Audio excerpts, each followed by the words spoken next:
The AZ-500 is hard. A lot of time and study went into that 706 back in early 2022, and now it expires in 2 days.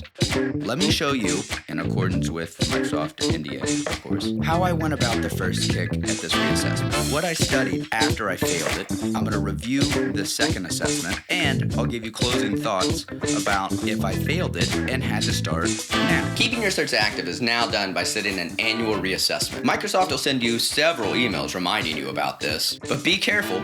If you do what I'm doing and wait 2 days before the thing expires and then don't pass the test, it's gone. So far, all the Microsoft reassessments I've taken have been the same. They're free, non-proctored, less than 30 questions with a 45-minute timeline, and they give you the results immediately. I didn't study much for the first attempt at the reassessment because I was certain I would fail it. But I wanted to get one on the board and take a look at my assessment report. This has a great breakdown and will show you where you suck. I wanted to get this report so I could focus my study on the areas where I had hope and avoid wasting time on the areas that were a lost cause. On attempt 2, the stakes were high. I'd already failed the first one with a measly score, and now I only had 2 days left before I lose my AZ-500. Not to mention that after you fail the second reassessment, you now have to wait 24 hours between attempts.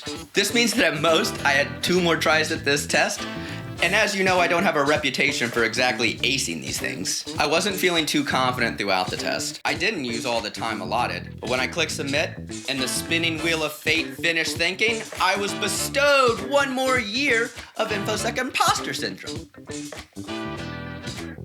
That's right, a perfect score on a binary scale. So let's assume I failed these things and had to restart today. What would I do? The first thing I'm doing is going to the study guide. I think this is where you should start for all of your Microsoft exams. The study guides map back to the learning modules, and the learning modules will walk you through all of the detailed information about the product and product features that Microsoft wants you to know. But that's not all. It's also been enhanced with an actual sandbox environment. That's right, for free you can go in and learn about a product, learn about a feature, and then Microsoft spins up a sandbox environment so you can actually deploy the thing. See the settings in the portal. Very cool.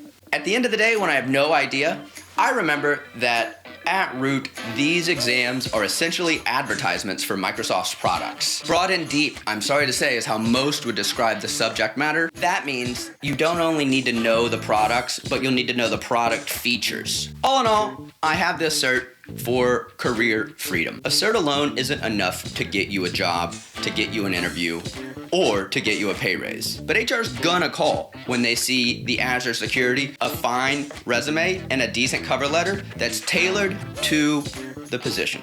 At the interview stage is where the certs stop doing all the heavy lifting and your personality and technical acumen have to shine through. There's a lot of fakers out there, and the AZ-500 is a really nice certificate to set my resume apart from others. If you lack understanding, you will be discovered, and frankly, not hired. The AZ-500 is hard, but I know you can do it.